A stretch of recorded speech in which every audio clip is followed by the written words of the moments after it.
Turning now to the relentless heat wave, and relentless is a word here. This sweltering forecast also comes with the serious threat of catastrophic wildfires. This weekend's heat wave is something that's on all firemen's minds right now. We can have brush fires any day just because it is so hot. In San Diego, a mountain biker died trying to help heat-exhausted hikers.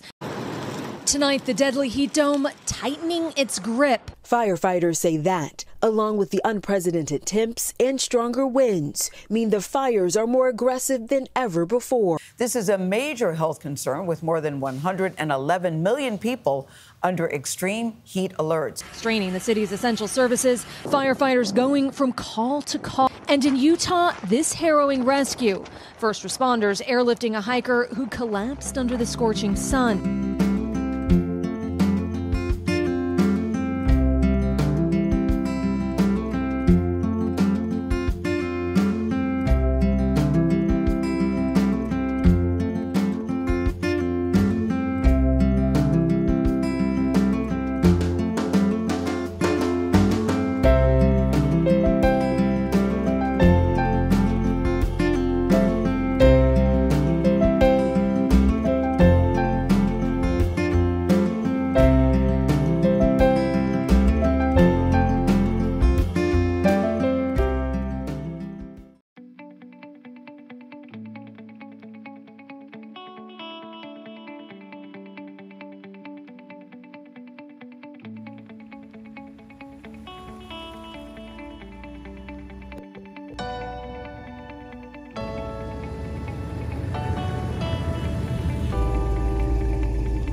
Just finished our hike up to the top.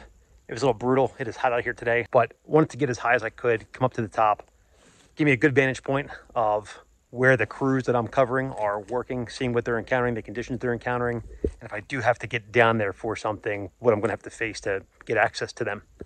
On top of that, we have air operations starting on the other side behind us.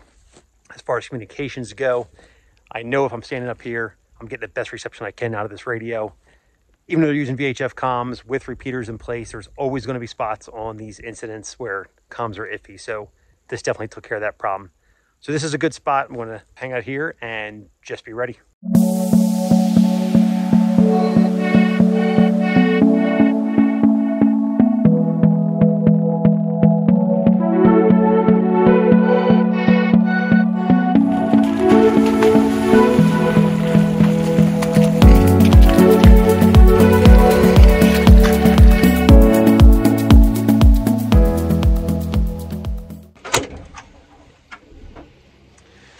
Going over our medical plan, and I was looking at this, and it's very cool to be able to come out and work in some of this country's most austere environments that we have left. Just to put this in perspective of what we're dealing with, from where we are to get down to a essentially hard surface road to be able to meet up with somebody is a 1.5 hour ETA. So after you get the patient packaged up, just to get them the travel time from where they are or where we are down to where we need to get them to a hard surface road is 1.5 hours. Beyond that, you're looking at a 75-minute ground transport time or a 40-minute flight time. So you're looking at patient care well over 2 hours at this incident, which is pretty incredible to be able to, be ready for and potentially be a part of.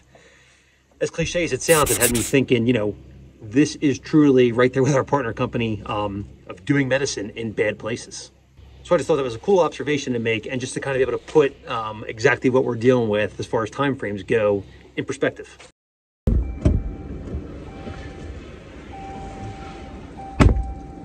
It has been a very hot past couple of days. It's actually been almost near 100 degrees with the heat index. They're reporting that this is not the typical summertime weather pattern for the region. It's actually setting heat records around here. They've been releasing weather balloons almost daily to try to track and predict what's going to happen with the weather, especially how it'll affect fire behavior.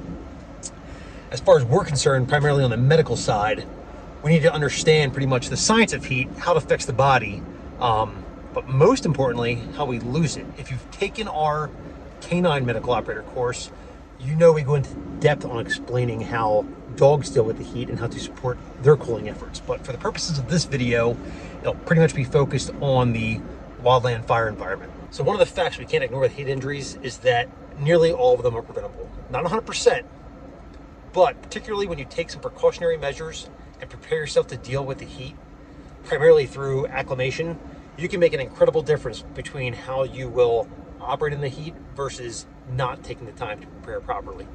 Now, do not think that being acclimatized means that you'll have to drink less water. In fact, it is the exact opposite of that. You'll actually have to drink more water because when you are properly acclimatized, you'll sweat sooner and you'll sweat less salt out. So you actually have to intake, more fluid to keep up with that demand. Also, if you think back to like 7th or 8th grade science class, it was probably the first time you talked about radiation, conduction, convection, and evaporation. But reminding ourselves of these things can help us strategize how we can prevent people from getting too hot and certainly how to cool them off. So when you're out and you're picking up heat directly from the sun, that's radiation. We're pretty well covered from that here on the fire line, as everyone's in long sleeve, long pants, has a helmet in place. A lot of people are wearing neck gaiters, of course, it's going to protect the neck, especially the back of the neck. The nicer gear, like the shirt that I'm wearing, understands this, and they actually have zippers in place in the chest, arms, and thighs so that you can stay covered but also help with getting some airflow across your skin, convection, when you undo these zippers. So knowing this, try to keep your people shielded when out in direct sunlight. However, if they're getting too hot, once you get them out of the sunlight and they're in the shade, start to remove that clothing to help that convection, help cool them down, which will go right into convection. So that is just the movement of fluid or air across the body, which causes heat loss. Beyond that, now instead of air or fluid moving across it, you have conduction, and that's just direct transfer of heat between two surfaces. So if you place one down on a cold surface, applying cold packs to them, even some fire departments out there have those cooling vests, which are pretty cool, and you can get them commercially available. They're frozen, you stick them on, and they're just using conduction to help cool the body pretty quickly. Last, of course, but not least, there's evaporation. This is probably the most important because when we are working in hot environments, this is really our body's go-to as far as trying to get heat out, because we sweat. So obviously it's very normal for people to be outside working in the sun, in the direct sunlight, all day, every day, and have no issues. Where we start running into problems is that we've built up too much heat for our body to dissipate, and or there are external factors that affect our body's ability to react in this fashion. These are things like anything that would prevent you from sweating, such as taking Benadryl. People don't realize that antihistamines can actually reduce your ability to sweat, or anything that could prevent vasodilation or your cardiac output from increasing, such as heart disease, dehydration, fever, or even if you have someone on beta blockers, or even a very obvious one, like if they're on diuretics. So with that, I want to stop the lecture part of this here and kind of make this into a heat emergency mini series. If you're enjoying it, I hope that you are. So we kind of covered the science behind it and how our bodies react to it. And I think we're going to finish it out with, or continue it on with, how we can prevent it, the signs and symptoms, the different types of heat emergencies, and then finally how to treat it. So hope you'll stay tuned and watch the rest.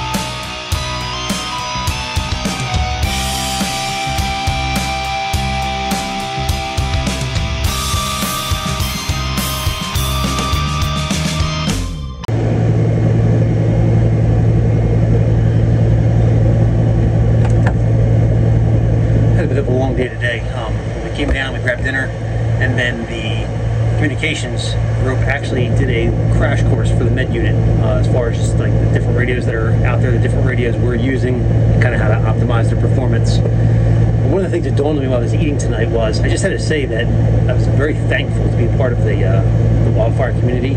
This is the most cohesive group of absolute strangers from all across the country together in one spot. I think that exists. Everybody finds a way to get along.